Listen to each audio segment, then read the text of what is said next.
Peace, y'all.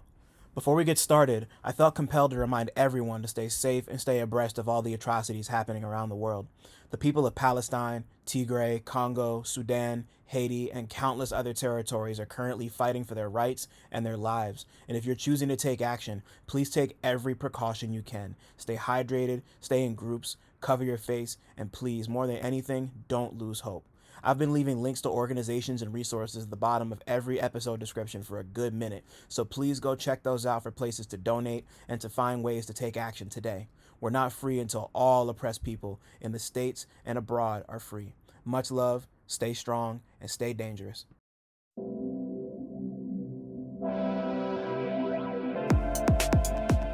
What's good, y'all? My name is Dylan Green, and this is Real Notes, a space dedicated to blurring the cultural and artistic lines between rap and film. I'm here to chop it up with everyone from rappers and producers to journalists and video directors about their relationship to movies and how, if at all, film inspires their craft. My guest this week is Baltimore rapper John Wells. We spoke about the Fresh Prince of Bel-Air and the Bel-Air spinoff, The Lion King, the pros and cons of drive-in movie theaters, the Wayans family, putting on for Baltimore, the video for his single No Drugs in Heaven, making his late father proud, and the creative process behind his upcoming project, Whole World Burning Down. Come fuck with us.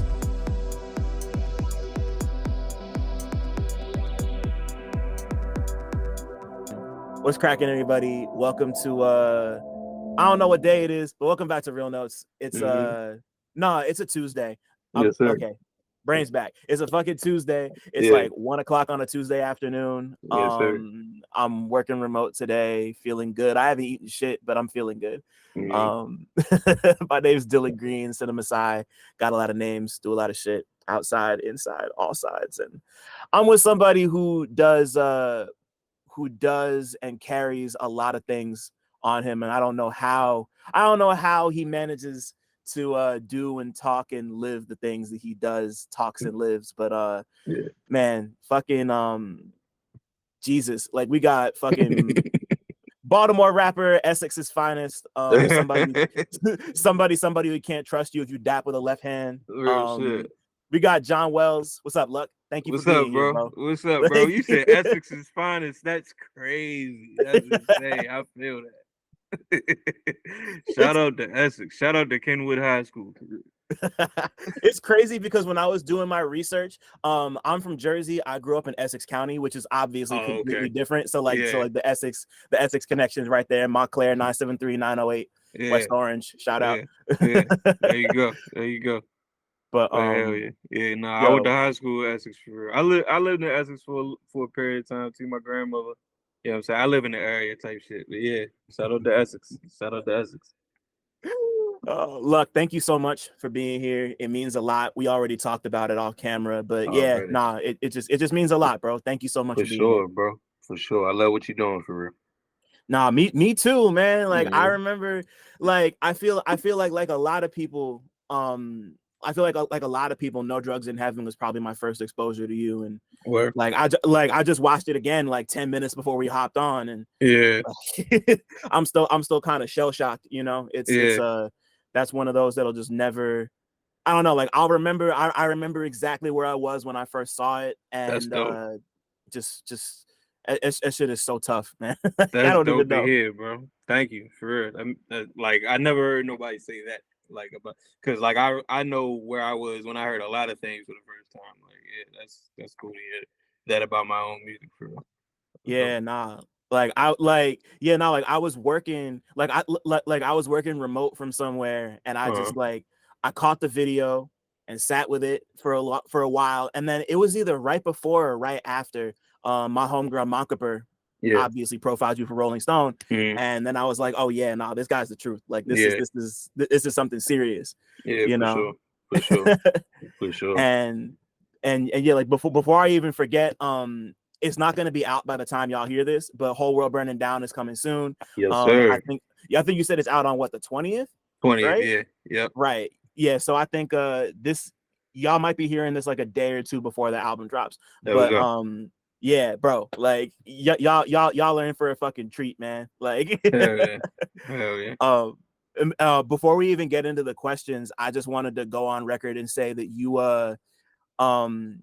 on Rubber Bands, you and N did your shit better than Yachty did when he did it on Cold Sunday. I Hey, just had to thank put you, that out bro. there. Thank you, Honestly. bro.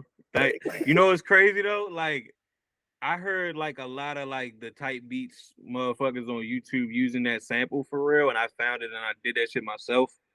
And fucking like I did, so we did that shit before Yachty even like Of put course. that shit out for real. I didn't even know Yachty was gonna do that. So when I heard Yachty do it, I was like, I could either sit here and be like, I'm not gonna put this out because motherfuckers is gonna say I went on the Yachty beat, or I could just Right. fucking stand on it because I really like that song. You know what I'm saying? So it's like, fuck it, I'm gonna put that shit out for real. Yeah, Bro. that's all that matters at the end of the day. Like, because I know a lot of rappers and a lot of producers are just like, oh, like don't touch samples that they've already been used. Like, there's like a lot of purists who are like, like you just got to make sure it's. But whatever, like if it's good, it's good, and if you can make it your own, you made it your own, and you made it your own. Yeah, like, for sure. Like I said, like I had like. I feel like if I had tried to do that after Yachty put his shit out, I would have been trying to do something similar to what Yachty did at least. Facts. So it's like we did that shit without the context. So it's like, yeah, of course you know what I'm saying? Of course we had to do something that was our own shit because we didn't even know what anybody else was gonna do with it before. You know what I'm saying? Yeah. But yeah.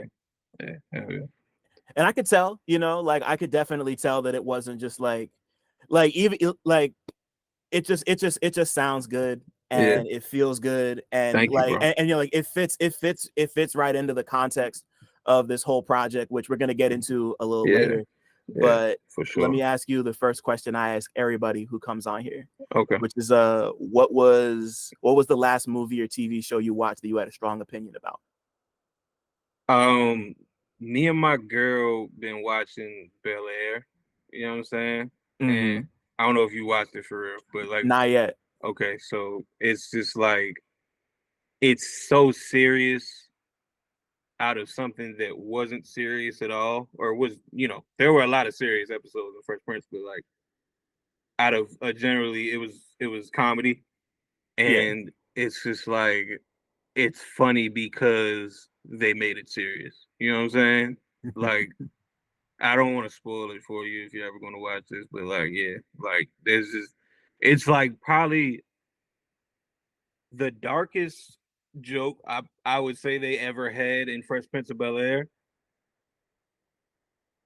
They made it serious on here, and me and my girl caught that it was about to happen right before it happened for real, and I was like, "Yo, this is hilarious." Because like, why the fuck would y'all do this? You know what I'm saying? Because like, all right, and like I said, I don't want to spoil this shit for you, but like, yeah. They gave this motherfucker a completely different name, like than he had in the original show, but then in the middle of it, they reveal like his middle name is the name he had in the original show, and we were like, "Oh yeah, it's about to happen. Okay.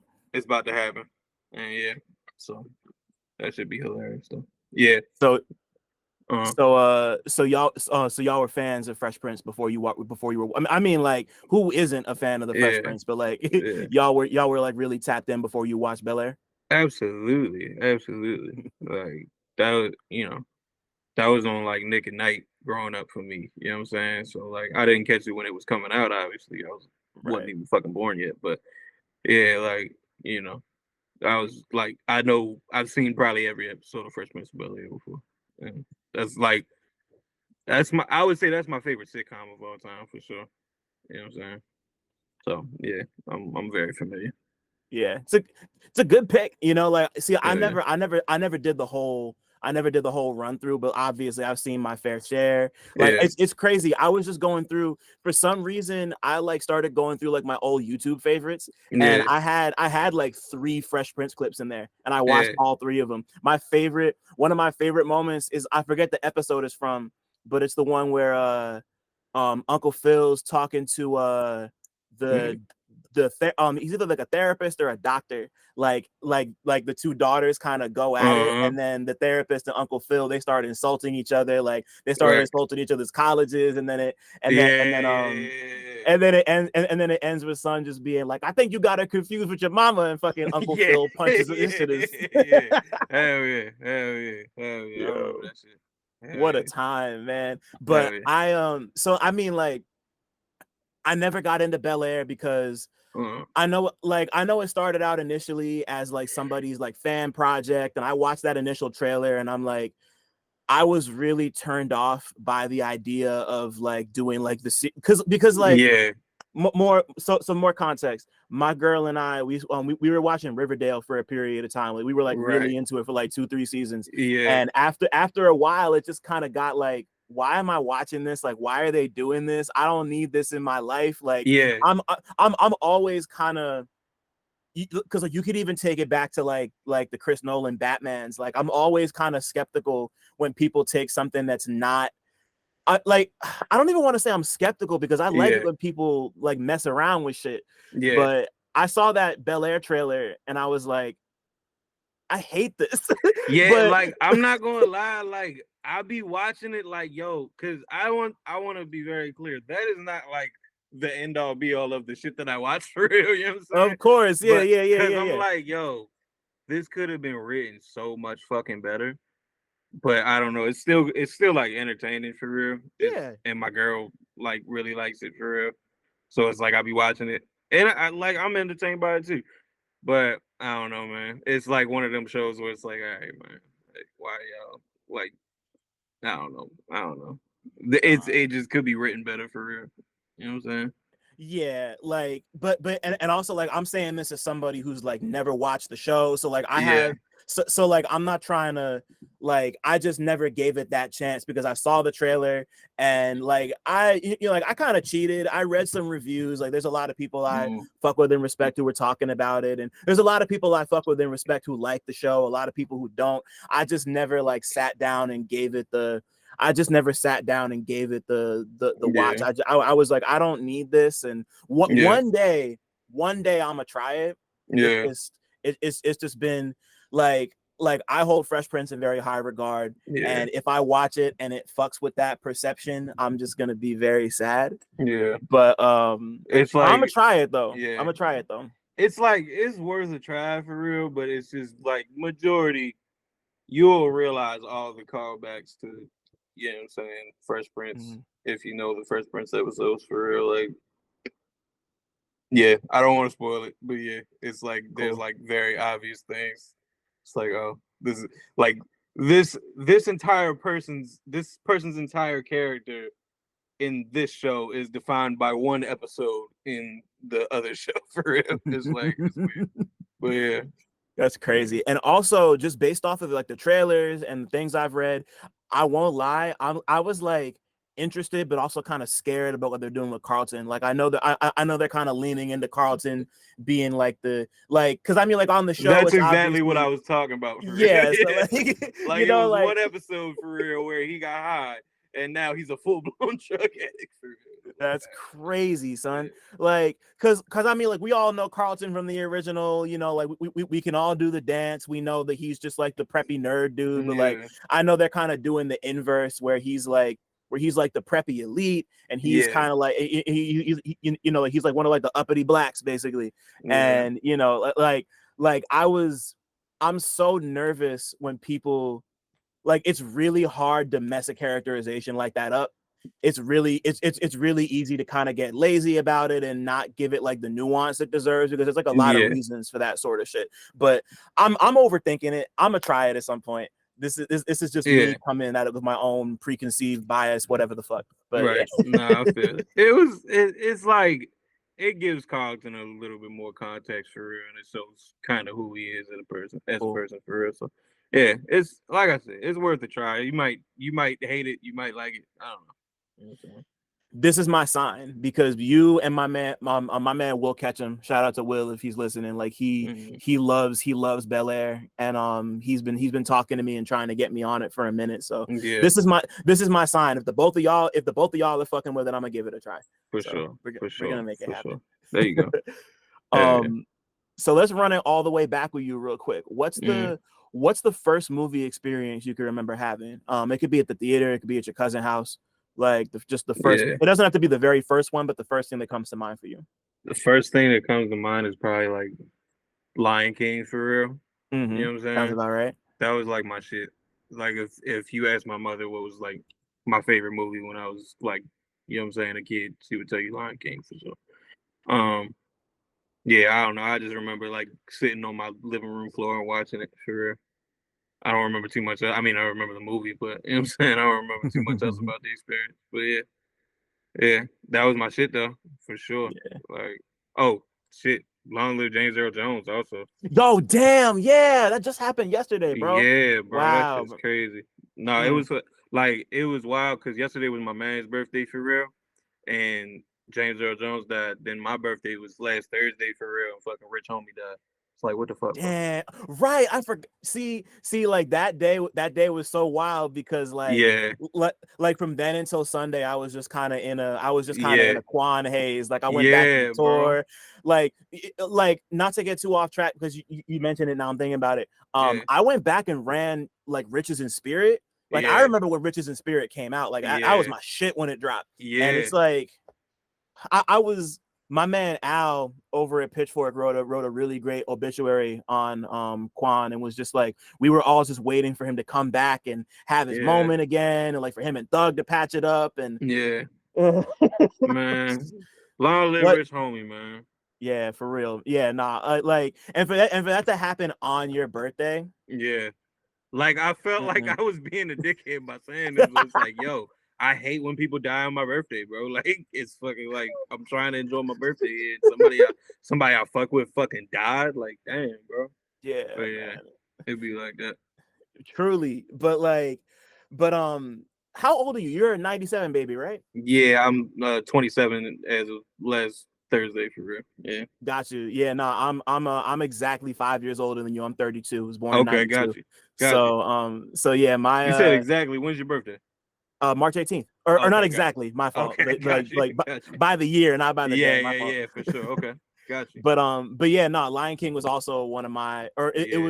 it wasn't the first movie I ever it was the first movie I saw in a theater. My Okay. dad took me. I feel like I told this story like a dozen times on here, but Yeah. like long story short, there was this like little movie theater near us, and he took me to see the theater. He took me to the movie, and apparently I just like stood at the back of the chair in front of me the whole time and just like watched the whole movie from the back of the chair. And Yeah. that's when it was like, yeah, Yeah. this is like Hell yeah. movies, all this shit. Like that was Hell Lion yeah. King special to me too. For So sure. Yeah, it's a like in in Middle River in Baltimore is where I live right now for real. yeah. Fucking it's like apparently it's like the biggest drive-in movie theater in I don't know, some I guess this region of the country or something like that. Damn. It's called Benji's Drive-In for real. I'm pretty sure we probably went to Benji's to see Lion King at some point for real, because they be like running certain movies back and shit. Yeah, Mhm. I feel like I have a memory of that. I don't know for sure though. But Damn. yeah. Man, I love it. We don't got many drive-ins around Yeah. like in this whole area generally. I know in Newark cuz I live not far from Newark. Mm, Like during the pandemic, they had this drive-in series that I didn't get to go to, but they yeah. were just like showing like I think the two I remember them showing I think were Boys in the Hood and I think maybe Baby Boy. I could Yeah. be wrong. Yeah. But you know, like I've been to two drive-in theaters in my life, and both the experiences were great. And like, I Yeah. just wish, like, we don't got them in Jersey, we don't really got them out here on the island. So it's like Yeah. that's something I really wish I could do more often. Like, Yeah. I feel take that. advantage of that, son. Honestly, like, No, for sure. It's like I ain't gonna lie though. Like, see, it was cool going there as a kid for real, but like, I don't want. I don't know these things for sure, but I definitely want to call it out for real. Like last time we went, they did some really weird bullshit for real. mm, Like they fucking told us like we had to turn our lights off like as soon as we start driving into it and shit. You know, what I'm saying? Not like all right, it's built like there's an entrance for real. It's a long entrance. You go all the way down, and then you make the right turn, and here's all the spots where you can park in. So they made me fucking like like it's a rule. You got to turn off your lights, which is fine. I understand. But like I guess I didn't do it fast enough for this other motherfucker who was supposed to check our car. And he was like, "Oh, you have to get out and put your floor mats over your headlights if you want to keep going, or else you have to leave." And it's like, this is a. I was with my girl. I also, you know what I'm saying, I had my kufi on for real. And this is like a white, you know what I'm saying? This is a white owned place. And I'm like, yo, is y'all doing this like on some like you're trying to like make me the little guy here type shit? You know what I'm saying? Like on some, you know, I don't know. Profiling and all yeah, that. Yeah, type shit. So I don't know, bro. That shit was kind of phony. But it's like I haven't been back since then. I ain't gonna lie. And they kind of fucked that shit up for me. But I don't know. I mean, maybe shit has changed. Maybe I'll slide back one day. I don't know. Yeah, I get it. That shit was so yeah, that's dumb. This is it's not unrelated, but there's a theater in Jersey that I haven't been back to. It's a Essex Green AMC in West Orange, New Jersey. So in high school, me and a bunch of homies went to go see. We were trying to go see. You remember that movie Legion? It came out like in like the late like so like anybody who doesn't know, Legion's this. It's this like. It's like a religious sci-fi movie about like one of the archangels who gets trapped on Earth during the apocalypse. It's not a good movie, but we wanted to go see it at the time. we wanted to go see it, and at the time, me and my homie Kyle, shout out to Kyle, we were the only two who didn't have our driver's licenses at the time, so we had like the little paper shits that didn't do shit, so they wouldn't let us into the theater because I think it was rated R. So we decided to go. So like me and the other homies went to go see Legion, and we went to go see the only other movie that was playing at the same time that wasn't R rated was The Lovely Bones. So we went. So we got tickets for The Lovely Bones, and we wound up like walking our people to their theater, but like the ushers thought we were trying to sneak in. And we're like, no, like we know we're not trying to do that. They gave us bad energy the whole time. Yeah. So we were just kind of like walking around the theater area. We went into the theater we were supposed to be in for the movie, and they were playing The Blind Side, but it was but I swear to God, it was upside down and in reverse. Like we walked in and it was upside down and in reverse. So we just like sat there for like 2 minutes and watched this movie. And The Blind Side also, like, for a lot of reasons, not a great movie. But we walked out, and then we wound up going back in when the other shit started. We made it about 25 minutes into The Lovely Bones, and my man walked in, and like just like he walked in like angry. He just came over to our seat and practically yelled like, "Get up, we're leaving right now!" And like he was our ride, so we were like, "Fuck it, all right." So we left. But like ever since, those people dead thought we were trying to sneak into the theater, and I was like, yeah, fuck this shit. Like I'm never coming. I did go back one time to go see Django with my family, and maybe one other time to go see this other joint, Now You See Me, the magician caper movie with my sister, but I haven't been back since. And you know, maybe they changed, but nah, bro, I'm not jacking that. It's not cool, bro. No, that should be weird, bro. I don't like you saying your homeboy was like, "Yo, we gotta skate right now." It reminded me of this one time when I was like 13, and me and my homeboy went to the movies to see Takers. That's a joint with T.I. in there, right? Yeah. I remember. We went to see Takers, and fucking my father calls me and he's like, "Yo, I'm outside." Like in the middle of the theater. I dipped and I fucking fell and hurt my leg like bad as a motherfucker that day. Yeah. I don't know. What you just saying that just reminded me of that. But see, now you just saying that reminded me of something else. So I don't remember if I told this story on here, but well, this isn't necessarily a happy story, but so white chicks. We all know Yeah. white chicks. We all love white chicks. I've never seen white chicks all the way through, start to Yeah. finish, in one sitting. And it's because the first time I saw it, me and my homie Solomon, shout out to Solomon. That's like Mm. my brother from like, he's basically my brother. Yeah. So me, my dad, and Solomon, we went to go see White Chicks. And we Mm. made it about hour in. We made it to the point where they have like the moment where they break off and say fuck the mission. We made it to the all is lost moment, Right. and we got a call that my grandmother was in the hospital, so we had to leave. Damn. We had to leave, and ever since then, to this day, I've seen the whole movie. I've Yeah. never seen it in one sitting. I've That's only seen crazy. it. So I've seen the end of the movie. I've seen the middle to the end. I've seen the beginning to the middle. Yeah. I've never sat down and watched White Chicks from start to finish in my life, but I've seen the whole thing. I got hella movies like that because of my barbershop, for real. The barbershop I've been going to since I was like 13. Like I would just catch pieces of movies for real. Because they had the big ass TV and like the game system in there and shit. But Yeah. like they would just be Anyways, but you just saying that just reminded me of like Let's go. 2 days ago. No. Fuck no. Yeah, it was 2 days ago. 2 days ago, me and my homeboy, we went out to eat for real. It was the night before his birthday type shit. Yeah. And it was this girl behind us, like, well, she was a waitress for, and she was like talking to the people behind us and explaining like how she's like, she used to work at this one restaurant where famous people be coming to when they come to Baltimore and shit.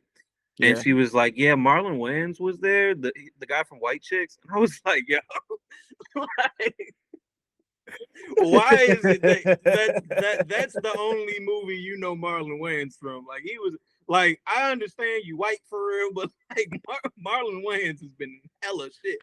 Like that shit was crazy. Like yo, he's been in all the scary movies for real. Wayans brothers movies. Like come on, son. But I mean, like you could literally pick anything of his, and like I didn't just hear the story, but like it's back in the news. But he was supposed to be Robin in Batman Returns. Damn. Yeah. I did not know that. So like because I heard I learned the story like 2 years ago, and then he did I think he might have done like Shannon Sharp's show, or it was somebody's show, and he brought it up again, and like he was, he like signed on. They had like merch designed for him and everything. Damn. And like and yeah, he just he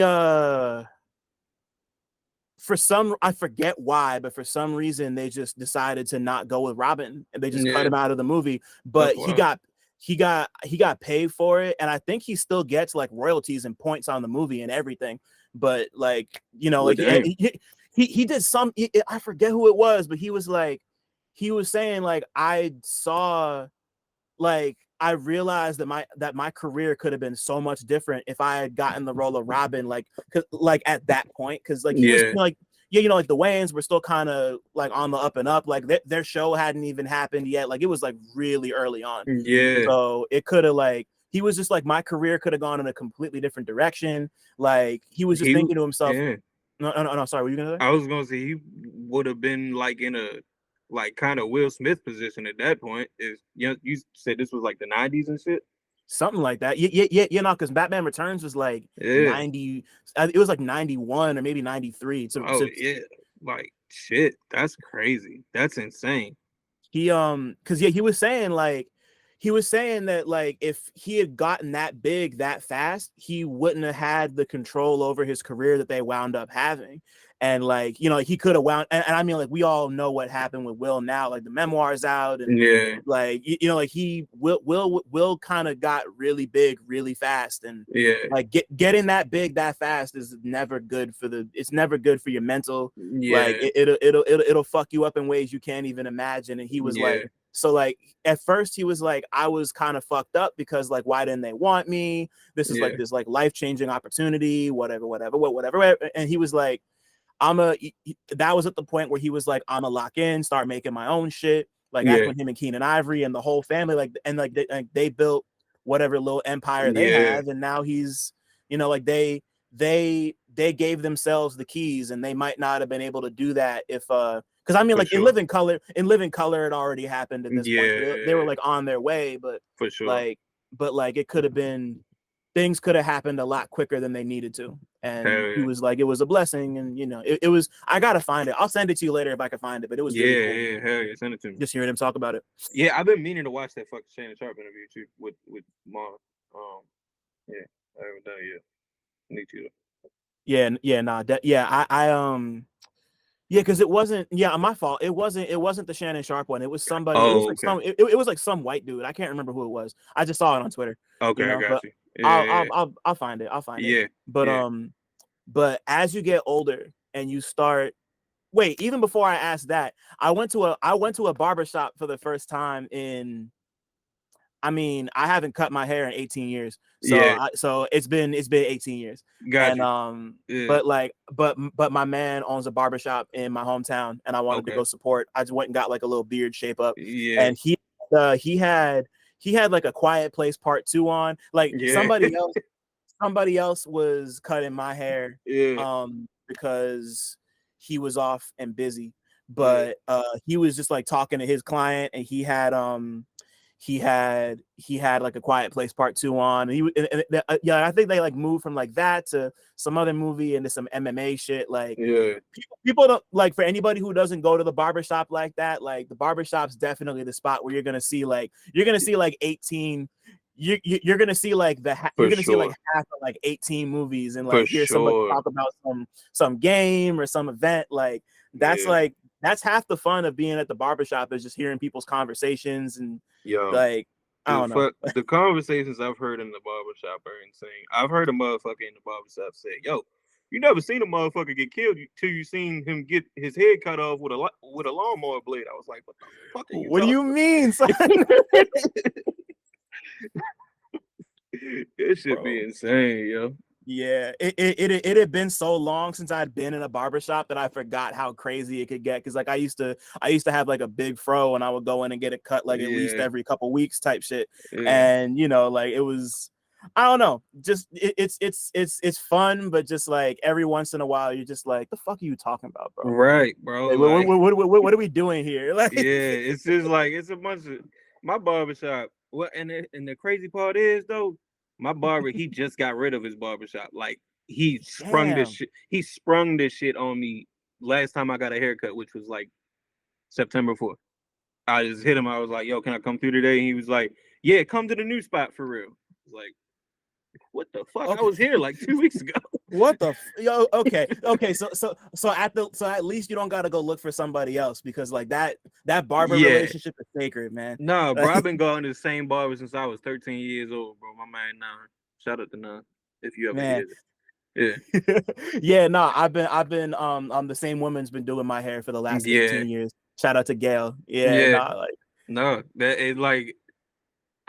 been in my life longer than a lot of my friends, for real. It's crazy. Like, so man, like for real, like that shit is so sacred. Like don't ever take your barber for granted, you know. It's my fucking guy. Like, man, I love to hear that. Damn.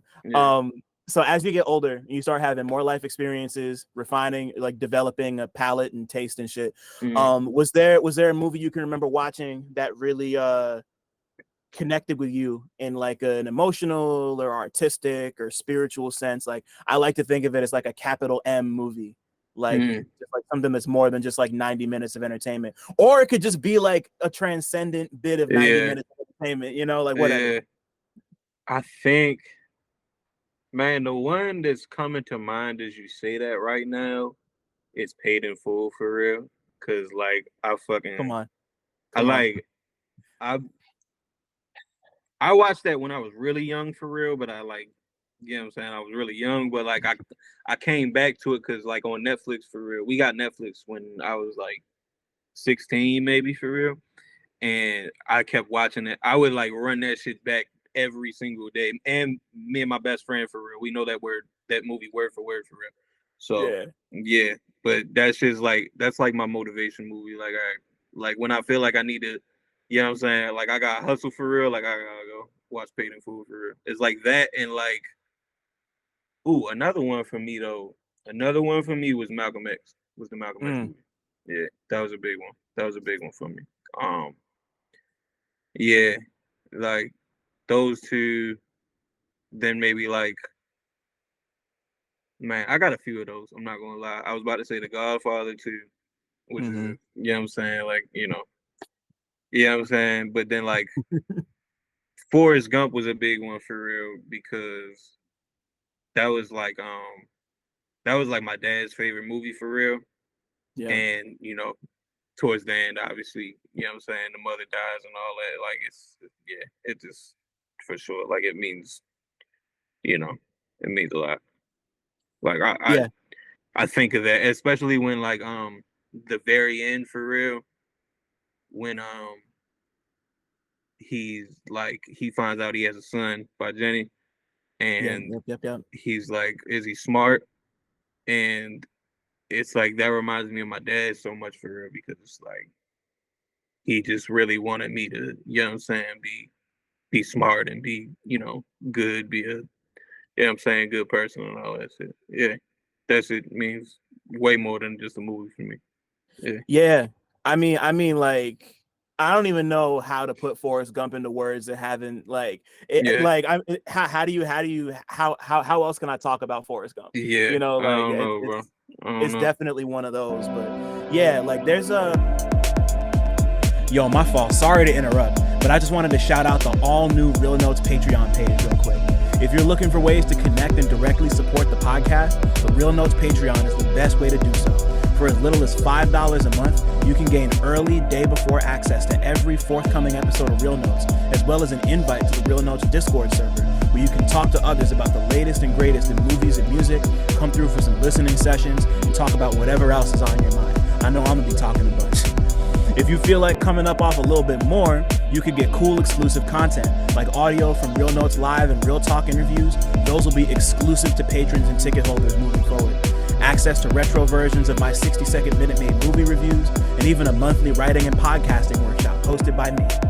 Regular episodes will still be available on a weekly basis anywhere you get your podcasts, but if you want the extras, you gotta come out them pockets a bit. Check us out at patreon.com/realnotes. That's REELNOTES. I appreciate your consideration and support more than you know. Now let's get back to talking. I mean, like my father's still here. He's about to be 80, and he's about to be 80 next April. So like, That's fine. You know, it's like, yeah, no, he turned 79 this year, and you know, like obviously he's not getting any younger. So I find myself thinking a lot about just like things that remind me of him, and you know, just like just like prepping for like that time, you know, like 80 is 80, and you know, like he's very much the type of person who's like kind of cool about like whenever he's gonna go, whatever, but he's, you know, but anyway, I say that to say that there's like always like little things in music or like movies or just like life things that I'm just like, that's his favorite. That's what we used to do. Like that's what we still do now. You know, like it's just like I often, you know, like especially going back through your music and just like hearing about y'all's relationship and how what he instilled in you. Is like every once in a while you just need those moments to like, I'm gonna just say this like as a thing to everybody. Like if you still have your parents, and y'all are on speaking terms and in good relationships, obviously. But if you still have a parent, if you still have one parent, fuck two. If you got one parent, like absolutely, don't take that for granted. Like talk to them, get stories, like pull all of that stuff in. You know, like my father's the reason I started watching Spike Lee movies, because he had a DVD collection of, I think he had all of them from School Days up until Bamboozled. And they were all still shrink wrapped. So I was just like, let me just watch them. And you know, that's how I first saw Do the Right Thing and Malcolm X and fucking like all that shit. So like, you know, it's my dad is the one who put me on like fucking Chappelle Show early and shit like that, and fucking like and like he put me on to like all the Eddie Murphy movies. Like I be like, as I like watch like the Eddie Murphy, you know what I'm saying, like the comedy specials and shit, like Raw and Delirious. and all that. It's like I realized like so many jokes my father like told me throughout my life, like he got from Eddie Murphy for real. It's like the shit, like even like if you listen to my last album for real, like the skit where he's talking and shit, it's like there's this part where like we got McDonald's, that's just from Eddie Murphy Raw. You know what I'm saying? And I'm like, Mm-hmm. and like I fucking just realized that too. Like I had no idea because that's from like a home movie for real. It's like a like he was like making us burgers and shit. He was like, I can make you a better burger than McDonald's. And I was like, yo, that's like I just realized like recently, very recently, like, oh, that's fucking Eddie Murphy Raw. Like that shit is wild. Wow. Yeah, no, That's so precious, bro. yeah, hell yeah, hell yeah. Yeah, like it's like I be fucking I don't know. Like since he died for real, like it's way more noticeable. Like all the things that I got from him for real. You know what I'm saying? Like I didn't necessarily notice it while he was I mean I for sure did. It's just like it wasn't everything means a little bit more after the person is gone. You know what I'm saying? Yeah.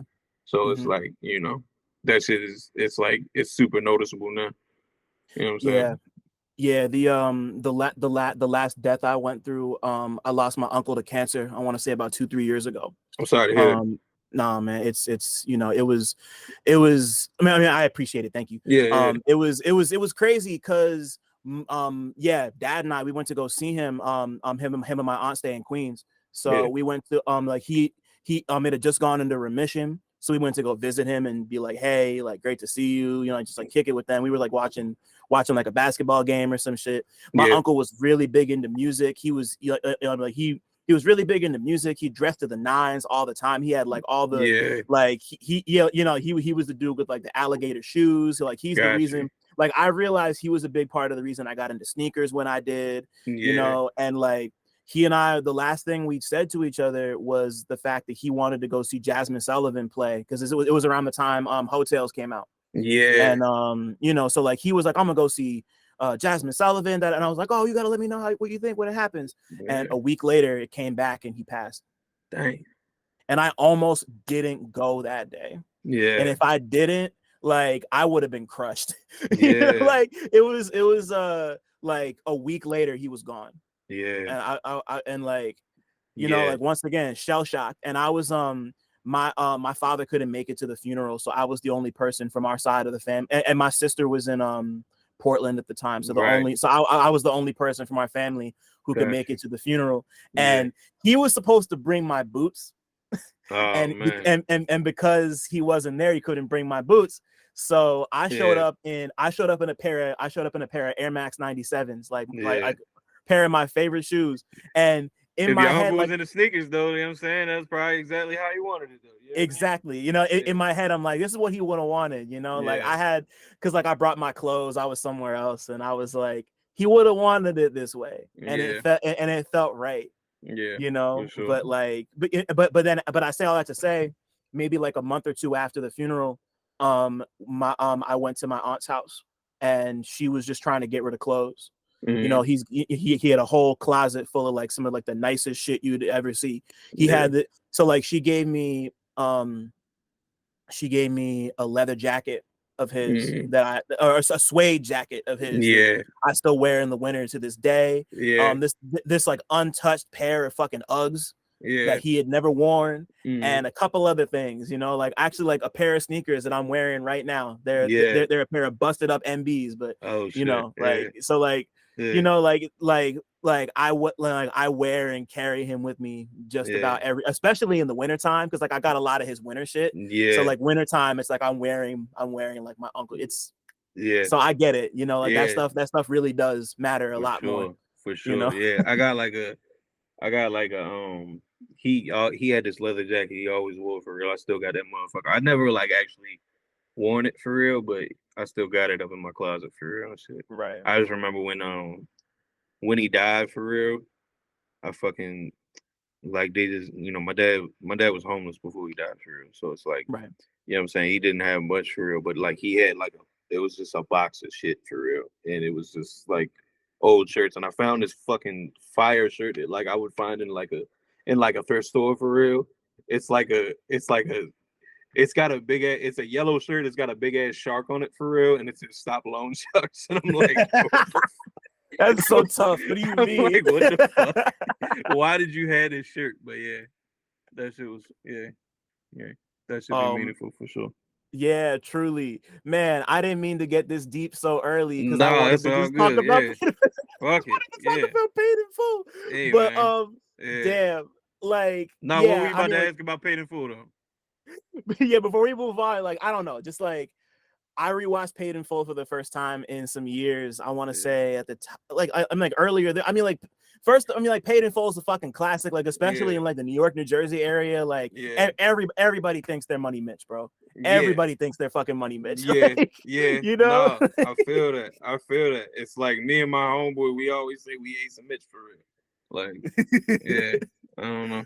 But it's like as time goes on, I realize like, all right, well, Mitch got killed, and Ace, you know what I'm saying? Like at the end of the movie, he did kind of tell on people. So it's like, I don't know if I want to be Ace and Mitch, but yeah, they got some money too. So you know, cool. Like it was complicated what Ace did, but ultimately, that is what he did. Yeah, you know, but like, for sure.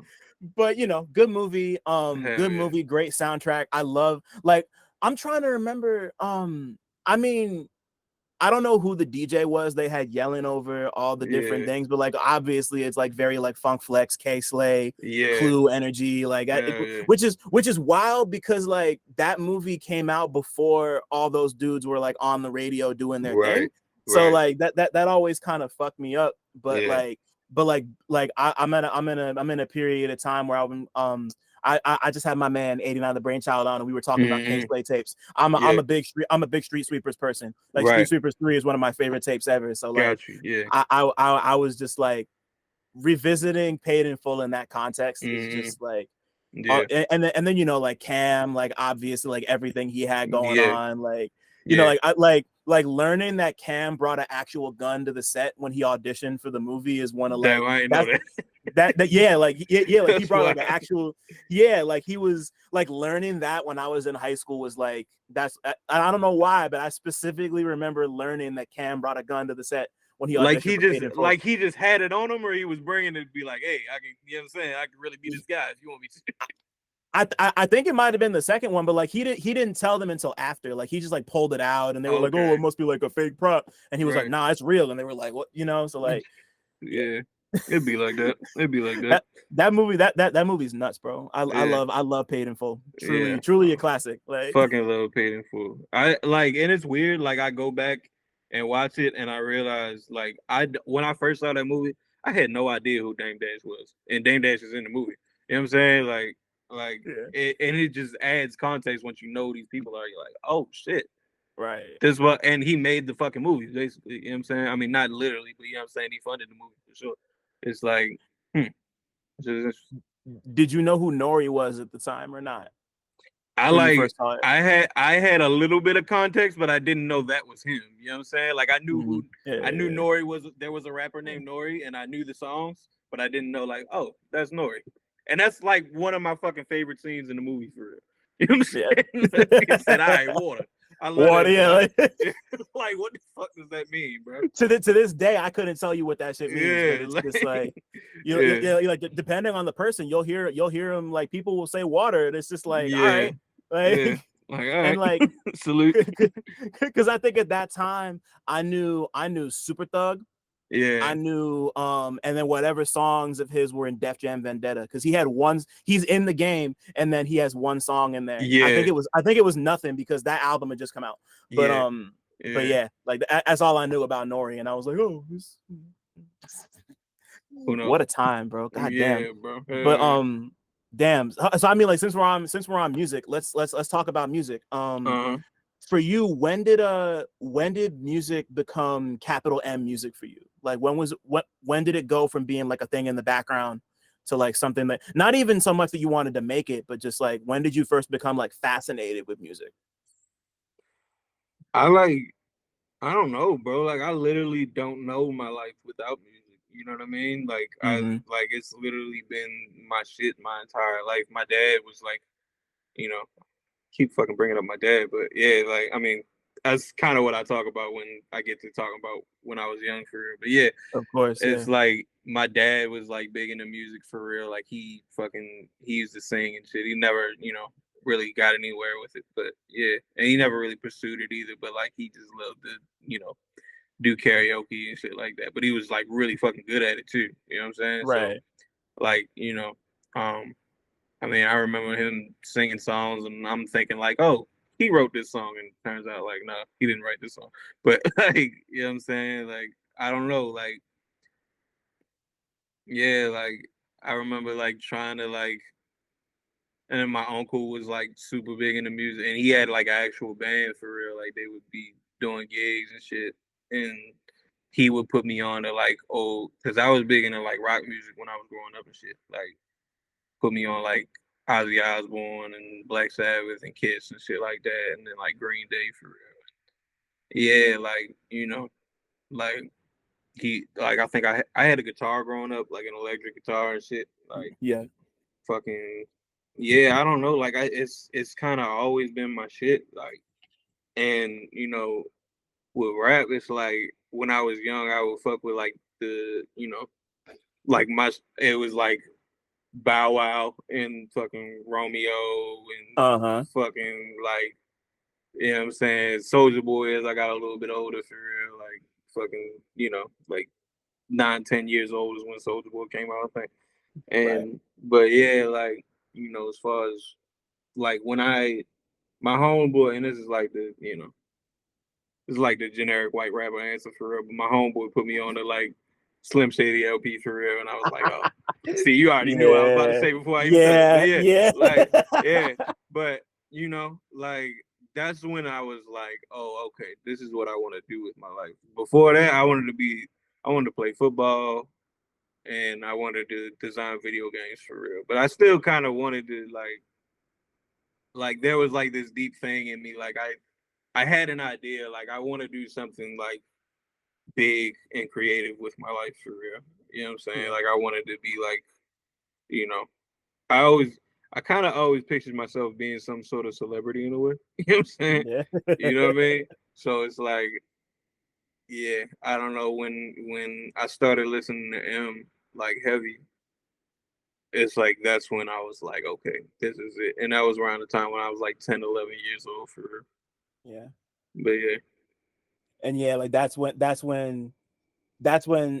you knew you really wanted to like actually do this. And like, why am I having such a hard time talking right now? Uh, When did you know that rap was going to become more than just a hobby and like a thing that you were like actually going to do as like a lifer in this shit? well, okay. So when I was that age, I was sure enough like writing raps, and like I remember you remember how like you used to like make a wish at 11:11 and shit? Oh yeah. I would like make wishes like I'm gonna be the greatest rapper ever, shit like that. You know what I'm saying? Like when I was that age. But like when I really started pursuing it and shit, I was like 15 for real. That was when I like started putting music on SoundCloud and shit. And but like I was like dead serious about it for real. Like, Right. but I didn't know what to do with it, but like I wanted to, you know what I'm saying, do it. I know that for sure. And um yeah, like my homeboys, they kind of like was urging me to, like put music on SoundCloud because they was dropping music on SoundCloud and shit. But I rapped to my homeboy one day, and he's like, "Yo, you nice as fuck." You know what I'm saying? For a 15-year-old, for real. My homeboy Right. Tyrez, and yeah, yo was like, he was already, and he was more so on some street shit for real. But he was like, "Nah, like you got, you know what I'm saying? You got to do your shit for real." So it was like, yeah, I was 15. I remember the day exactly. It was June 27th, 2013. Like we recorded the song the day before. I got because like my 15th birthday, so that was like 2012 for real. I asked my mom for this microphone from Best Buy. It was like $80 for real. Uh-huh. And fucking so I already had the mic, and I had already been like recording for real, but like I wasn't putting anything out. So yeah, my homeboy was like, "Yo, we gonna rap on this." It was this beat we found on YouTube, and it had a hook on it. It was like, "Rappers, we be smacking them, AKs, we packing them for real." But like, you know what I'm saying? Like, yeah, yeah. I don't know. That was it for real. And but See, uh, oh no, I didn't mean to cut you off. My fault. no, it's all good. But I was just gonna say, like, I remember like getting a good response to that, and I was like, "Oh, all right, yeah, this is gonna work for real, one way or another." You know what I'm saying? But yeah, I what were you love about to that, say? bro. I was just Yeah. about to say the earliest thing of yours I was able to find was this video for the jump off where you're rapping over Bag Lady. Oh shit. And like Yeah. like kind of Yeah. like watching that and just being like, so like Yeah. how how old were you when that came out? I had just graduated high school for real. I was 18. Got Um, you. Okay. but like I had just turned 18 a few months before. That was like I feel like it was December 13th, 2015. Yeah. So Okay. yeah, yeah. But that was like I had been rapping for like I had been rapping for like 2.5 years by then for real. Like Right. putting music out and shit. You know what I'm saying? But yeah, bro. It's like this shit is taking a while for real. And it's like we're still not like where we need to be yet. You know what I'm saying? But like Right. we're making progress for real. But it's like, yeah, this shit is taking a while and I feel like it's like a thing of I mean, I don't want to just blame it on this, but it's like we in Baltimore we haven't really had like a bunch of rappers blow up. You know what I'm saying? Right. And like so Right. it's like there's not really like a the closest thing to the music industry in Baltimore is like the radio station, which is 92Q. And it's like if you don't got a connection over there, it's like you're just kind of, you know, you're kind of in oblivion for real. And it's like, Yeah. you know what I'm saying? And it's like, the shit they're more so gravitating towards is is the street shit, which I fuck with, you know what I'm saying? But like Of I'm course. not gonna Yeah. that's not my type of shit, you know what I'm saying? Like that's not the music I'm gonna make. So it's like, this shit is taking a while for real. That's why you can go back and see like music videos from when I was 18 and I'm 27 now for real. You know what I'm saying? But Yeah. yeah, it'd be like that though. Yeah. It's like it's like it's difficult not being in like a big ass market like a New York or like a California or a Chicago or an Yeah, Atlanta. Like it can be really hard to get people's attention because not everybody's willing to like dig. And like yeah, to be completely honest, not a lot of people, or not to say not a lot of people, but I feel like not enough people, at least within the last couple of years, were kind of like into this shit that like you and I are like yeah, ankle deep in, like yeah, it's there aren't, like, I feel like that's kind of changing now. yeah, It definitely feels like it's changing now, but yeah, like, for sure. like the thing, like I was gonna ask this way later, so I'm actually happy you brought this up now. But Yeah, like one of the things I love about what you do is that like you put on for a lot of local talent, like whether it's like homies or like whoever. yeah, Like it's like a yeah, lot for of sure. like a lot of people featured on your projects. Like if I'm not mistaken, a lot of them are from Baltimore, or at least like Oh from yeah. like some like that's like like Like you're the only people who I've really put on my albums are people from Baltimore for real. Like right, the two people on my new project is NASA and then fucking Scotty, who's my best friend for real. Like right. he's the one who I've been talking about this whole time. Like his birthday was the other day and shit. But yeah, like yeah. I mean, you know, yeah, I don't know. Like I've never really I've done features for people outside of Baltimore, but like on the shit that I do, yeah, it's only been Baltimore artists for Right. And like I appreciate you doing that because like I mean like nobody's gonna look out for y'all like you will. Like that, yeah, like like collective like collective you wise. Like that's so sacred, just kind of like having that ecosystem and that community and being able to just like work, like that's one of, we were talking about Mutant Academy before. That's one of the things I yeah, love about them, like yeah, they're, like they're, like they have this like gigantic network of people who like started out in Virginia, but like and like of course they like go in their own directions, but like mm, they still have each other, and like they kind of like there aren't very many people out of Virginia who aren't like Missy or like yeah, Pusha or like right, Pharrell that yeah, I could think of who like really like blew. Like, Yeah. obviously there are others, and I'm gonna be mad that I can't remember any others when we get off the phone. But like, Yeah. like in markets that aren't like the big 5 or 6, Yeah. like it's like you got to put in a lot more work or just For hope sure. somebody finds you. For sure. So, Yeah. I mean, like my question was gonna be like, oh, is that intentional? You putting on for? Obviously, it is. So I'm not even gonna bother asking. But Yeah, like, absolutely. I mean, like, I just think it's important to, like, if I'm getting any level of shine for real, to make sure, like, the rest of my people is getting shine. Like, that's why when I go on the radar, like, I'm bringing Scotty up with me. You know what I'm saying? yeah, Like, you know what I'm saying? Like, and when I throw a show, it's NASA and Scotty, you know what I'm saying? Who obviously they're on my album, but it's like, I could have got other people, but I wanted 2 people from Baltimore. You know what I'm saying? Um, like. yeah, no, it's for sure intentional. Yeah, like as somebody, I mean, like I'm from like once again, like I'm from Jersey. I'm very close to New York, so like we kind of get Mm, that runoff. But there are, like there's a really heavy like indie rap in particular community like in Jersey that like yeah, they all put on for each other, and like I don't know, it just like I always go out of my way when I find out somebody's from Jersey. Like I right, always get a little bit more interested, like, and that's yeah, just like my personal thing. And it just makes me happy to see, like, particularly from places, like Baltimore and places like Florida, even like there's so yeah, many, like so many of my most recent favorite rappers are from Florida. It's kind of nuts, yeah. like they, No, I they feel that. the way they go up for each other makes me happy. The way like people in damn, like there's so many different areas. Yeah, Like I'm like Oklahoma and Tulsa and like OKC, like that whole community, the way they go up for each other. right. Like Yeah, shout out to the Fire and Little Africa family. Like they all yeah, like I love the way they put on for each other. yeah, Like stuff like that. Like that's the I'm like not to sound like weird or corny, but like that's the essence. I don't know. Like yeah. that just No, makes me it that shit is makes what me it is. happy. Yeah, for sure. Like, it's important to make sure that the people around you are getting it. You know what I'm saying? I think it's Yeah, important bro. for you.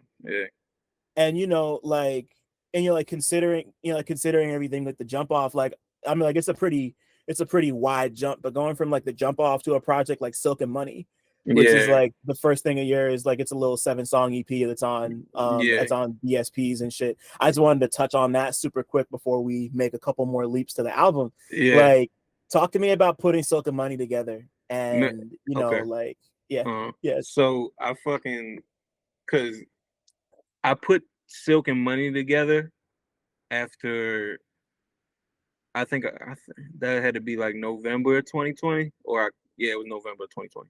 Um, I put that out in the midst of receiving my first, like, notice from, like that was like that came out around it, because right before that I put a EP out on September 6th.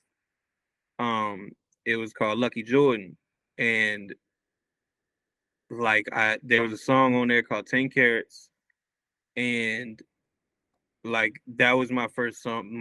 The video for that was the first song that I got like 100,000 views on a video for, and on like yeah, Twitter and shit. And then the month after that, in October, I dropped a video for a song called You Got It. And that shit went like crazy, like damn near got 1 million views on Twitter and shit. And you know what I'm saying? Like, had caused a bunch of people to follow me and shit. And I started doing this shit where, like, I don't know if you found me out this, but like, a lot of people found me out this. Like, I would comment under like Drewski posts and shit, and like I would put my video for real, and I would say something like I met Drewski or some shit like that. So like yeah. it would cause people, since all this, fucking Drewski blocked me like a year ago. Like, you know what I'm saying? Like, that shit is crazy. But yeah, you fucking, Okay, yeah. I gotta ask, how did that work? Because I've What heard you mean? stories, but like how did doing that work for you? No, it did. Like, a lot of people can tell you. Like, if you go through my list of followers on Twitter, a lot of them will tell. I could tweet it out right now. How many of y'all follow me from a Drewski post? I would That's probably get hilarious. hella. I would probably get hella likes type shit. Yeah, like that shit. And it's crazy. Like that, I was probably one of the few people that worked for it. I think that like one of the other people was fucking Lil Nas for real. Like he was, you know what I'm Okay. saying? Yeah, you know what I'm Yeah. saying? Yeah. Like Yeah. That makes like sense. before Old Town Road came out, like he was commenting that shit on hella shit for real. And so I don't know, like it fucking works, and it became the biggest fucking song in the world. So I was like, all right, I'm gonna fucking do it because it was working, like I said. Right. Um, but yeah, like you know, damn, I forgot where we were at. Oh yeah, so I made Silk and money in the midst of that happening. Cause like at that point I was broke as fuck at the time, but like I was on top of the world for real because I'm like, yeah, I'm finally like people are finally noticing that I make music type shit. People Right. outside of my general circle for real. And yeah, that shit was like and also this was right after my dad died, so that's another piece of context for real. So it's like, you know, like finally getting my little piece of success, which is, not the biggest thing in the world, but like it was it was something to me. It was like fucking making me feel good. I started making money off fucking music and merch and shit like that. Um, but it happened right after my dad died for real, and my dad was like one of my biggest supporters type shit as far as Right. music goes. Like he thought I was like the jump off was his fucking favorite song for real. Like he would go around and show people this. I remember one time my dad he ended up in like a halfway house for real, and this dude DM'd me. He was like, "Yo, your dad showed me blah blah blah blah blah. I was in he showed me the jump off. I was in the halfway house with him. Blah blah blah blah blah. Yo, keep doing what you doing." Type shit. Anyway, like he fucking you know, like I was starting to see success, and yeah, my dad didn't get to see it for real. So that was kind of the preface of Silk and Money type shit. Man, I mean, like that makes like we were talking about how like them not being here anymore makes the shit like make Yeah, certain things matter, and then like jumping from there to doing a thing like the No Drugs in Heaven video, which is like I said, like that was yeah, my first like true like exposure to like let me sit down and like watch a John Wells thing, and just yeah. like like I don't want to dwell on that song too much because like it Mm, speaks for itself. I right. already told you it's fucking incredible. Like Thank you, bro. it's just like what a I like I mean like I'm a big storytelling person, and Mm, just like the way you were able to tell your story and his story at the same time is just yeah, like people can't do that. yeah, Like people can't do that for one perspective, let alone fucking two.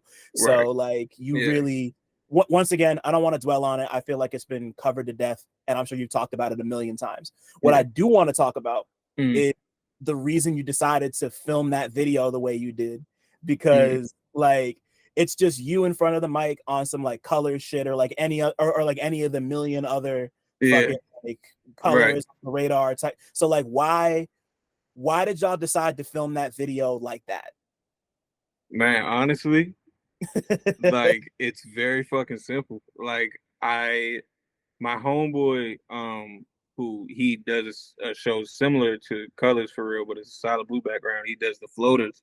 That's down here in Baltimore for real. Yeah, Um, he's been is my man Nero. Shout out to Nero also. shout out. Um, yeah, he's been doing the floaters since like uh mid 2022 for real. He's got a studio down there, down in downtown Baltimore for real. And who is calling me right now? Hold up, bro. Yeah, fucking yeah. Shout out my man Worthy. He just called me. But yeah, um, we was yeah, like I was trying to film like a live version of the album for real, Right. and I just pictured it on a blue background for real, like this light blue background for real. And he had the light blue, like so I was like, fuck it, let's go. You know what I'm saying? And like, cause there are more songs that like I recorded in front of that blue background for real. Like the same day we went all the way through. And it's crazy that you're bringing this up because like I kind of do this for all my projects now. Like Yeah. I just did this shit like the other day for my new one. You know what I'm saying? But yeah, Fire. like yeah, I don't know. It's just I don't know. Like that's just kind of how it happened for real. But like it was weird. Like I pictured it on this blue background, and he just had that. He had like this blue piece of paper that was like the perfect color for real. And not trying to say, not trying to take credit for anything like that, but like the Floaters is probably like the biggest platform in Baltimore right now, and I was one of the first freestyles on there. I also was probably one of the first ones who did the fucking, you know what I'm saying? The blue background is a different blue now. But hey, shout out to everybody who's been on the Floaters and did a Floaters freestyle. You know what I'm saying? A lot of y'all are going viral if y'all listen to this. A lot of y'all are going viral off of this shit. Hey man. I won't say too much else. You know what I'm saying? Hey man. Yeah, no, I mean like the dots are there if people want to connect them. So. Hey man, you know, I don't gotta say too much. You know what I'm saying? Right. Word speaks for And itself. hey, bro. Yeah. And I mean, like, you brought up the fact that you wanted that like, you did a bunch of those live, and obviously, like, the deluxe of The Apprehension of John Wells has a lot, like, that was really cool to me that you did that.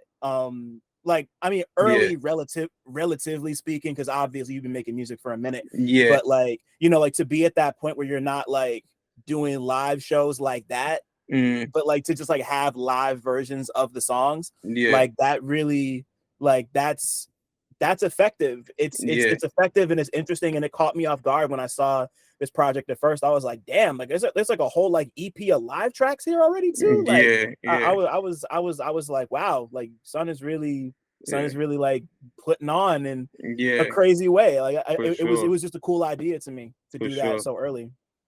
Yeah, like I just like doing like I don't know, like for this album for real, I did 9 of these songs for real so far. I think I might do the other 2 for real. Nice. But yeah, like it's fucking I don't know. I just like doing that shit. Honestly, like it's cool to have a different version of the album where I'm just like going straight through the album and I'm just recording the vocals for real. Like all the other shit is in the background, like the hooks are in the background, but like it's just I don't know. I enjoy doing that, and it's also cool for like content purposes. I don't like to focus on that shit, but it's like you know, content is content. I get it. It's not really my thing either, but you know, content is content. It's important at the end of the day. But like, oh my God. But I think it always comes out cool because we recorded it like visually too, so it's gonna come out fire. That's tight, bro. And then you know, you move from, I mean, like there's some time between this, but I wanted to jump real quickly to the On the Radar freestyle because the first half of the On the Radar freestyle is Keanu Reeves from this new project, which like because like I was listening to it like literally minutes before we hopped on, and I was like, I heard this recently. Like, where did I hear this? And then I was like, oh, it's fucking Keanu Reeves. So I mean, like, why was Keanu Reeves the song you wanted to go and do on the Radar? Like, why was that one the important one? I think it was the beat that made me choose that for real. It's like it's very bare bones for real. It's like, all right, well, I can just so I don't have to get on here and sing like I did in Belief in God and shit. You know what I'm saying? Right. Like I don't, you know what I'm saying? So I was like, fuck it. But I don't know. It's like that song means a lot to me though. Like it's like I don't know. I was just fucking spazzed on that shit. I'm not gonna lie. Like fucking, man. Like I went crazy on that motherfucker. And like with the live version that I just did, fucking I went crazy and like you know what I'm saying. I don't know. Like it's like an emotional joint for me for real, because it's like like that's real shit. Like I really damn near lost my fucking best friend, and then fucking months later I lost my dad type shit. You know what I'm saying? Yeah. So it's like that shit was a real fucking feeling for real. And I don't know. Like it's obviously the shit that you feel in your fucking heart, it's like it's gonna hit 100 times harder for you. Like fuck everybody else. Like it's gonna hit for you. You know what I'm saying? So it's like I don't know. You say this shit like you mean it, but I just I don't know. I was really feeling that one at the time, like when I did it on the Radar for stuff. Right, and like it hit for me because that that sample is the one that I I think if I don't remember who produced the song, but Common's The People on Finding Yeah, Forever. Like that's the last Common album I enjoyed before he put out the one with Pete Rock just now. yeah, Just to yeah, but like that right. was Yeah, I feel that. like that song was important to me when it came out, and uh, the sample kind of stuck in my head, and like I hear it, like obviously like y'all freaked it different, yeah, and it yeah, just like I hear it, and like I was like activated like the Winter Soldier or some shit. I was just like yeah, just locked in, you know. So yeah, it was, yeah. and then of course you did your thing over it, and it Thank you, just bro. like Yeah, that just made it even better. yeah. And That Gil Scott shit. Gil Scott shit. Yeah. every time, but yeah, I mean Uh, like I gotta put it down for Gil Scott for a minute, because uh. like he's just, man, like I got the chance to see him live at BB King's in That's like the early crazy. 2000s. It must have been like 4 or 5, or it was like a handful of years before he passed, but That's like crazy. he had just put out the last album that he made, I'm New Here. He put Yeah, out that album. Yeah, seeing Gil Scott live is that's a very yeah, precious memory. yeah. That's Like insane. That's insane. he was clearly still going through it in a really Yeah, bad way, but yeah, he put on a great show, and he yeah, was super gracious and talked to people, and like, yeah, yeah, shout out to Gil Scott Heron, man. That's yeah. a Long live the his goat, man. his biography is one of the coolest pieces of literature I've ever read. He I was gotta he read that. was he was he was he like it's not fully positive. There's some pretty Mm, fucked up shit in there, but I can imagine.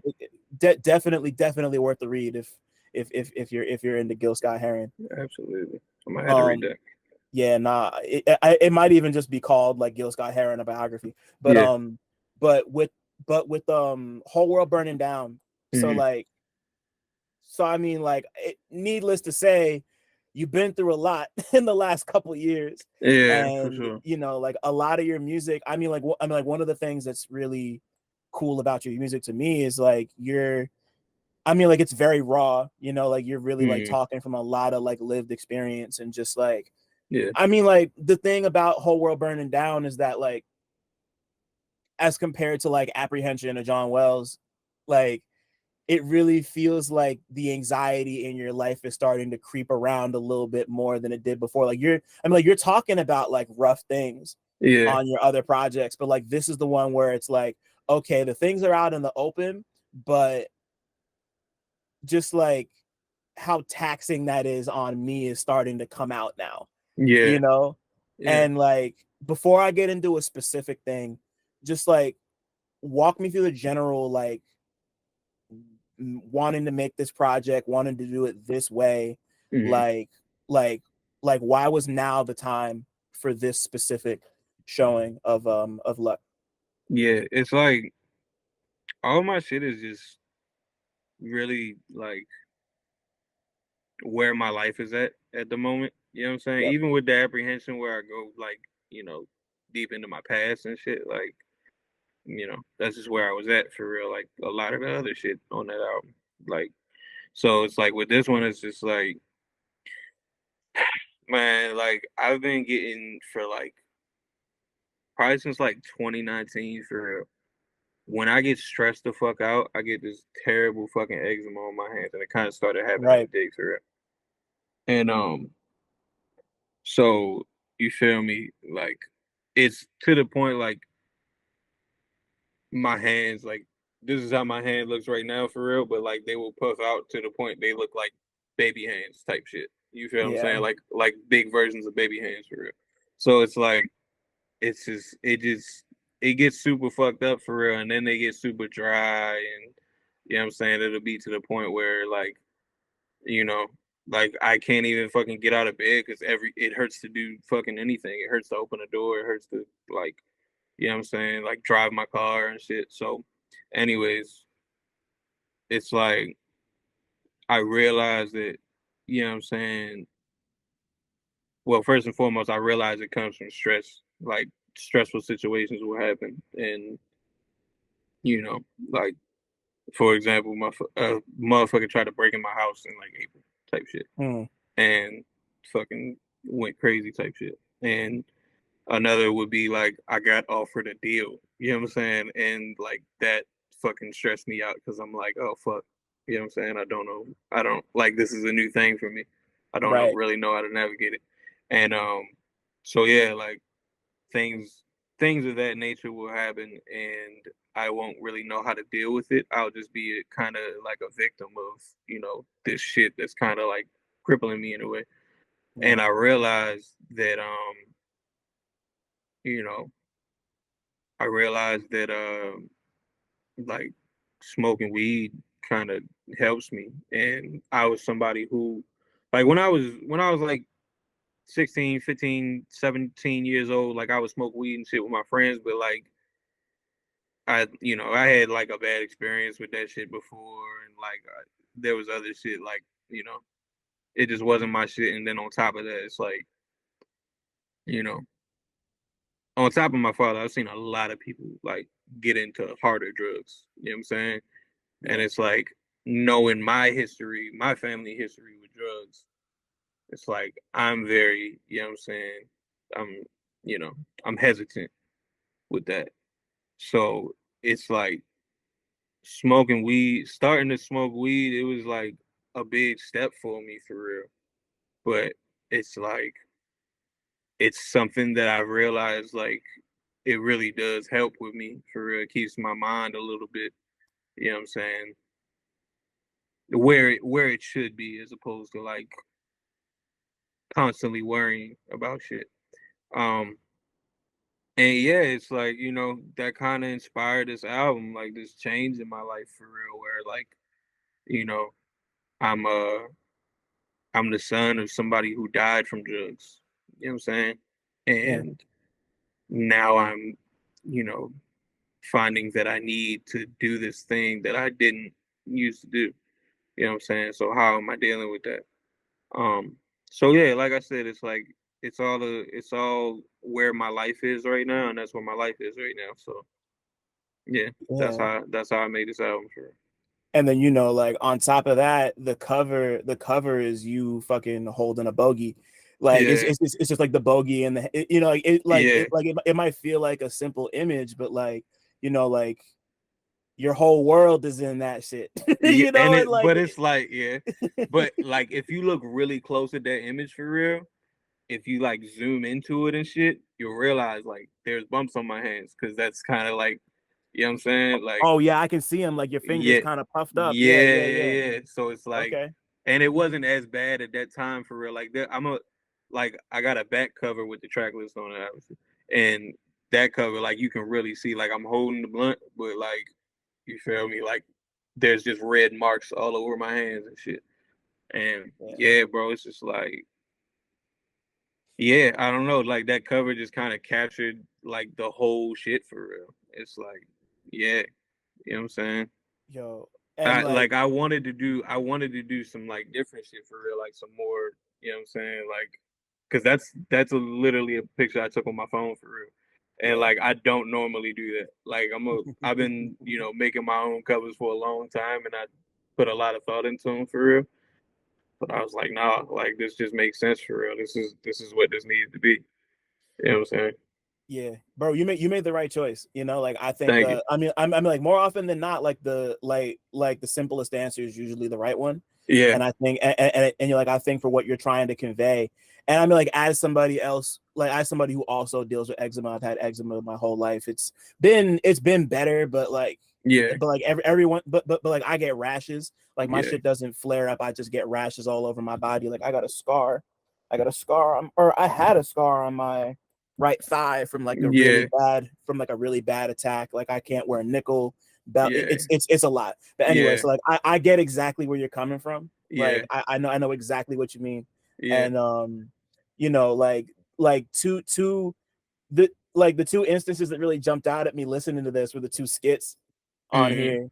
yeah, Slow Painful Death, and then Know You Goofy Bitch. Like just yeah, like yeah, just like the idea of like you're being interviewed by somebody yeah, who's like clearly kind of like like they're taking the angle of like, oh, like you're someone who like watched their father die a slow, painful death, and you know, Yeah. like it's just Yeah. like I don't like listening to that kind of Mm. helped put a lot of this into context for me. Like outside of the fact that you're just like rapping your fucking ass off and doing Yeah. it well, telling stories, bringing your Yeah. people in to do it all.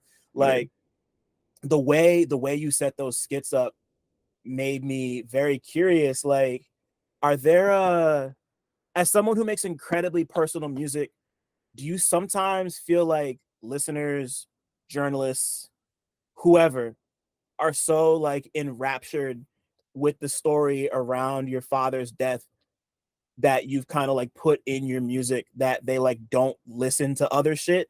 Because Yeah. that's kind of what that feels like to me, which is personally why I've been so hesitant to like I didn't want to go into it too much because I know Oh like it's yeah. like like I just like I thought about that and was like he clearly feels some type of way about people only keeping it at that surface level.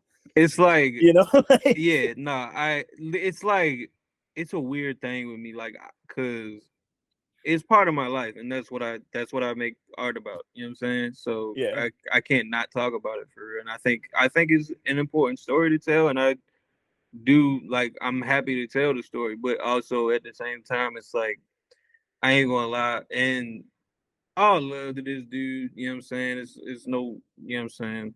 I don't care anymore. But like, it was this one dude who um he like made her, and I hate to even bring it up for real, like, because I'm pretty sure this was a younger dude who was just trying some shit out, and I want to encourage him to keep doing that shit. But it was this dude who I think he made a review of my album, but of The Apprehension of John Wells on YouTube, and he said that my dad died from a fentanyl overdose, and that's not what Ooh, happened. And I was like, I don't like that. You know what I'm saying? I don't like, and it's not like a thing of, oh, you know what I'm saying? Like, I'm just pissed off because I'm looking for a reason to get pissed off about people talking about my father, but it's just like it was uncomfortable for me to hear that. Um, I'm sure. and it's just like, all right, people are hearing shit and they're taking it out of context and they're making it all about that. And yeah, I don't know. It's like, I don't know. It's like I have a general idea of how I feel about all of it. It's just like, I don't know. It's just it's a weird thing for me to sit there and like really analyze, like, how do I feel about people, you know what I'm saying? Like, having these opinions on the personal life of not only me but my family members. You know what I'm saying? Like, Yeah.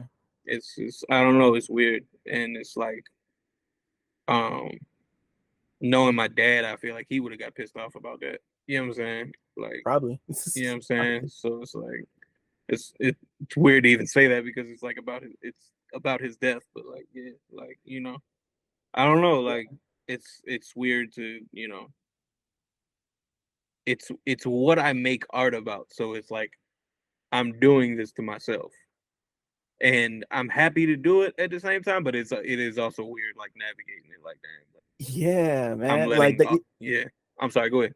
No. You go ahead. I'm not trying to ignore you. I want you to finish your thought. No, it's all good. It was ignoring. Yeah, but it's like letting people who don't really know me into my real personal life. It's a weird thing to navigate, but yeah, it's part of the game for her.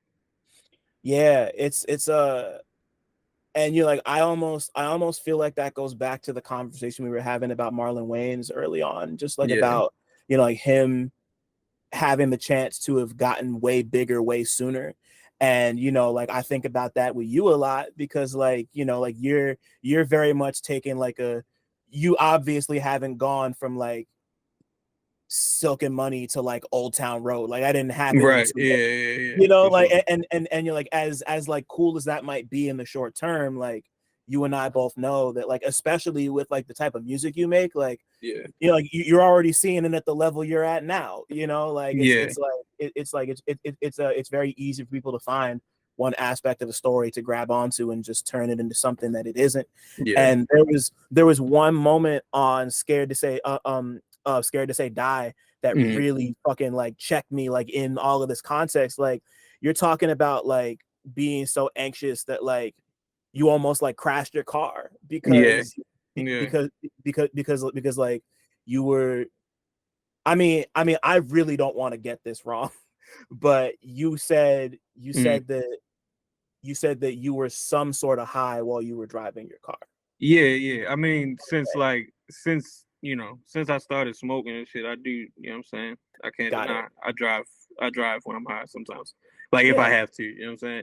And that seems pretty normal. Like as much as it shouldn't be, I know enough people who do it that I don't even think about it. Like I don't really neither, but like my mom, because my mom knows that I smoke weed now, so she's like, yeah, don't drive while you do it. So I'm like, all right, well, I guess I hold myself to my mother's standard and shit. But yeah, it's like, like I just fucking like I'm like in the song I say, I'm nervous. I was swerving in my car because I was high because there's a lot to do. And exactly. It's like I say that because I'm dealing with all of this shit, that even fucking just music shit for real. Like putting all this shit together is stressful. It's like, you know what I'm saying? I'm fucking, trying to regulate my stress, but I still have to go handle shit for real, and I'm fucking swerving in my car, and not necessarily swerving all the time, but like I'm fucking like, it was this one time I fucking like pulled out really fast, and there was a car coming, and I was like scared as fuck for real. You know what I'm saying? Like, it's shit like that just be happening for real. Yeah. No, that's why I brought it up, because like once again, like imagine you got lit even quicker, and like like imagine you signed a deal. Imagine you were like, I've been thinking about her a lot lately. So imagine you're in like a doji position where like this project comes out and like everyone's talking about it, like all these dumbass debates about like, oh, she doesn't rap like all the other women, da da da da da da, like all that shit is corny. Stop it, y'all. That shit's whack. It's lame. Don't do it. But like, but just like imagine you were just like in a position where you were like even more like renowned and exposed than you already are, and like you're dealing with, like it was on my head the entire time, just like running this project of the couple times I got to like it's like this shit's not easy to do. I mean, everybody wants to get famous, everybody wants to well, I mean, like not everybody. I feel like more people now don't want to get famous because people are being honest about what it means to be famous and what it means to be like, like you're at a point where you can like go to the store and like not have like a million people run up on you, but like being recognized in public it can be awkward, especially when you make the type of stuff you do. And I think I appreciate that you're probing and navigating all this stuff as early on as you are, and kind of being honest about that. And on top of that, like there are a lot of people who get away with like, there are a lot of people whose music is honest, and that's kind of like where it stops when it comes to like how good the music is. I'm not gonna name names, but like you can rap on top of that. Like it's like it's not like it's just like, oh, the story is the reason you're going where you're going. You're going where you're going because you rap good and people fuck with it. And like you I mean, like you don't open for Freddie Gibbs if you can't rap. Like straight up, for sure. So like, which like, by the way, good for you. That shit was tight. It made me happy to see that. Thank you, bro. But anyway, I say all that to say that like that's why I feel like this project is sticking to the ribs for me right now, because like you're really, like I said, it's at the point, like it's like a timestamp. Like all your projects are timestamps, but this is like the anxiety starting to creep in, and the weed is both helping with that, but it's also kind of, you're just at the point where you're like trying to balance like having that to help, but it's also kind of fucking you up. But Yeah. like that's a like having to realize that like the thing that's helping you is also kind of like a vice, or Yeah. like or like an impediment, is like Yeah. that's not an easy thing to grapple with at all. Yeah. And Yeah. that's why I think it was the right idea to kind of keep the covers simple. And it's just like, I'm burning one down. Like, Yeah. like the whole world is in this thing. Yeah. And like I don't smoke. I'm around a lot of people who do. So Yeah. like, I don't 100% understand, but like I Yeah. understand to the point where I know like how people get when it Yeah. comes to either like using it or not using it, or like trying to cut back on it. Like it's Yeah. I've had some conversations with some people I love about the effects of that. It's tough shit, bro. Yeah. It really, really is. So Yeah. And it's it's just cool. tough. It's tough dealing with like all the shit going on in the world for real. On top of that, It's like fucking. That's kind of like the context of the fucking of the name for real. You know what I'm saying? It's like dog, that too. Yeah. fucking like a fucking school year couldn't start in Palestine this year. You know what I'm saying? Like Yeah, man. that's fucking insane, bro. Like I Like, was son, yeah there are literally like, I don't know about no schools, but like most of the schools are gone. Most yeah of the hospitals are gone. yeah And once again, or I don't think I said this before. But mm. I appreciate you going out your way to say Oh from yeah Palestine, Congo, Tigray, and Haiti. You said that right at the yeah very end, like, and yeah Sudan also Sudan and Sudan as well. yeah Like, and yeah, like, and like the beginning of every episode of the show since the summer has yeah been me saying that too, because I like, obviously that's important to me as well. yeah So like, just kind of taking in like the big pictures of the world and yeah weighing that against like what you got going on, because at the end of the day, we do all go through shit, and we don't yeah want to, like, we don't want to make ourselves the most important person in the world, but like, yeah this shit's important, like, this is your yeah life, and like, you're living a life, yeah and it's important to I just appreciate the way I appreciate you letting us all in on you digging through the fucking rubble of your life, because that's not for like, it's sure not easy sharing it, let alone letting people, yeah like, even if people get shit, I don't know. Like, I think about this a lot as somebody who like writes about this stuff and talks to people about this stuff. Like, yeah I really don't take it for granted when somebody's willing to be this open about themselves in music and make yeah like the shit rides, like, it's yeah like, yeah I'm always about that dichotomy too, of like, you're yeah really like pouring your heart out, but the shit rides. Like, I can't wait to play this in my car, bro. Like, thank you bro thank you but thank you anyway, I'm rambling. But nah it's all good yeah no this that's real project, shit though yeah, this project's great. I'm thank you bro I'm happy you put it out. I'm happy you're willing to share it with people, and I hope I know somebody's gonna get something from it. yeah Also, you and Scotty need an EP together or something, because like, Yo, he's gonna love that. He's gonna love that somebody said that. Yo, he's gonna love that somebody said that. I'm gonna text him like right after this shit. Like, I love that shit, man. yeah, Yeah, no, because I know he's also been engineering for you for a for good sure. minute, right? Yeah, No, so he is my engineer. I've never tight. worked with another engineer for real. I Been love That's been my best friend since I was like 16 years old for real. So and yeah, like, yeah, like, once again, just like like keeping it. Once again, like, I appreciate you being so open. I appreciate everything staying in house, and yeah, just, I don't know, like, just like, as somebody like from the area who's like mm, putting on for their own, like, just, yeah, like, always props for that. That's all thank I you, got bro. there.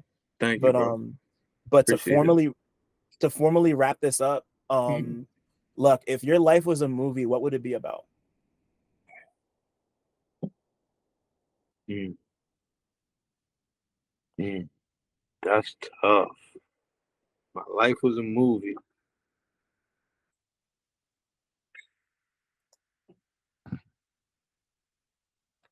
My life was a movie. That shit would be like.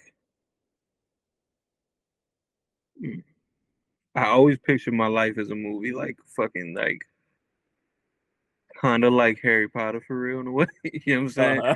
That shit was like that shit would be like realizing like you really got this shit for real, and then it's like, all right, you know what I'm saying? You really gotta. you really him for real. You know what I'm saying? Like, and it's a lot of shit that comes with being him. But Right. you know what I'm saying? It would Yeah. be that type of shit. You know what I'm saying? Sometimes you got to deal with the Dursleys. Yeah. Sometimes you got to deal with You Voldemort. feel me? Why do I remember so much about Harry Potter? That shit was never my shit as a kid. But Yo, anyway, I hear what you're saying though. yeah. Butterbeer is also tight. I've had Yo butterbeer said before. butter beer. That I've shit is never crazy. had that That's shit the shit before. they were drinking. They Yeah. were it's so like I had it they have it at the Universal Harry Potter World, and it's Okay, I got you. Yeah. it's Yo, it's like it's I've been wanting to go down there. I'm not gonna lie. Yo, I had a weird ass dream the other night that tell me about it. Neville Longbottom was trying to kill me and my homeboy for real. Me and Scotty, matter of fact. I had a dream that Neville Longbottom was trying to kill me and Scotty for real. I'll explain the details later. But yeah, that shit was Okay. weird. What? That's funny as hell. Yeah, What the that shit was weird. I don't I know, wanna bro. I wanna go back down there because I know they're about to open the Super Nintendo world, and I'm trying to bust ass in Mario Kart, bro. Yeah, I feel that. Like I feel that. that's been a dream of mine for like at least 25 years. I I feel need you. that. I feel you. I need Yo, that. I ain't never been down there though, but it looks so fucking fire, bro. Like especially the Harry Potter part. Like I feel like that would be the main shit I would want to go to. Yeah. Like yeah, I went uh I went down there to like Disney a bunch of times as a kid when my family had money like that. Yeah. And it was yeah, I mean like Disney's great. I went down I think the last time I was at Universal was I think when I turned 21, I went down there for my 21st birthday. Oh yeah. Me and my sister went down there, and it was That's fine. I don't know, like it was great. Yeah. Like just like I'm a big theme park person. I Yeah. love a theme park. I love coasters. Yeah. I love overpriced themed food. I don't know. That makes sense. I'm a sucker. I'm a sucker for all that shit. Hey So that man, makes sense. that shit. Nah, just because like No, yeah. that shit cool. That shit is like, you know what I'm saying? Like, why the fuck? You know what I'm saying? Like, is there a whole theme park based on this one movie? You know what I'm saying? Yeah. Like, that shit is Yeah. cool. I love a curated experience like that. Like I'm about to go to Fright Fest at Great Adventure for the first time in my life in That's October fine. and next month. Yeah. I never got the chance to go, and I'm so excited. I can't fucking wait. Like because like kids in my school used to go every year. Like it'd be like Fright Fest is like the haunted house shit, ain't it? Mm-hmm. Yeah. So like they themed all the it's at Six Flags. They theme all the Six Flags after like they keep the park open late. They have like actors running around as zombies and vampires. Yeah. And they have like haunted houses all over. I just never got the chance to go for some reason, like for that specifically. So Yeah. I'm hyped to finally do that. Yeah. I can't wait. I'm probably ready to fucking go to they got this shit up in PA called you ever heard of Field of Screams? It's like in York, PA. I haven't. It's like this shit. It's like hella different haunted houses for real, but like they just got hella. I don't know. Me and my girl and Scotty and his girl went up there like 2 years ago for real, and yeah, that shit was weird. I don't know. A motherfucker knocked my head off, and that pissed me off. But I'll probably go back. You know what I'm saying? Yeah. Yeah. I don't like those where people like can touch you, and most of the because like my girl and I we all like there's a lot of haunted houses out here on the island, and we go to a bunch of them every year because real quick, I don't want this to go too much longer, but real quick story. My girl, one of the first dates we went on, like when we first started dating, I like my girl loves horror movies, so I was like, let's go to a haunted house in the city. Just like it was a surprise and everything. I bought us tickets. We get there, we get online.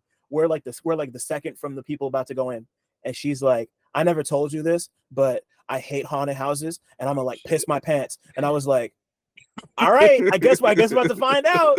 You know, we go through and we do the whole thing. Desiree, that's my lady. Desiree comes out and looks at me and is like, that was amazing. I was like, right, because like I've always been into like haunted houses and scary shit. The one that I go to, the one that I went to in Pennsylvania was me and the homies went to one in high school called Shocktoberfest. I don't know if that's still a I feel thing. like I've heard of that though. Yeah. but yeah, like we went there once, and like that was the first time I'd ever done one of those, and I've been a freak for the shit ever since. Yeah. But like every year around here, like there like this area has a lot of different like haunted house scary shit, and we go and yeah, like we make it a goal to like go hit as many as we can in a month. Yeah. And it's almost that time, so like it's, Hell you know, yeah. I'm ready for cider donuts and For bag costumes sure. and For all that shit. sure. I can't wait. Definitely need an apple cider donut. I'm not gonna lie. And I'm not trying to get one from Dunkin' Donuts. I'm not gonna. Hell no, bro. Yeah, no, you gotta go to the farm and get that shit. Real shit. Go to the pumpkin farm for real. Hell yeah. Already. But look, thank you so much, bro. This was bro. This was a dream. Like for sure. Thank you for having me, bro. I appreciate you for it. Nah, absolutely. Like, you know, like I said, like I'm sorry it took so long for it to happen, and you know, like I like when you sent me this new one and I heard, I was like, yeah, this it's like I've been sleeping. It's time. Yeah. So like just like shit congrats happens on when everything. It's supposed to happen. Thank you, bro. Thank you. Yeah, just like congrats on everything, and just like as somebody who's been watching you go for a little bit, it's just it's only up from here, son. Like for sure. Thank you, bro. Thanks for listening. Shout out to y'all for making it this far, and shout out to all the Black people listening too, because y'all really impeccable. Don't forget to like, subscribe, and tell a friend to come through next time. 1.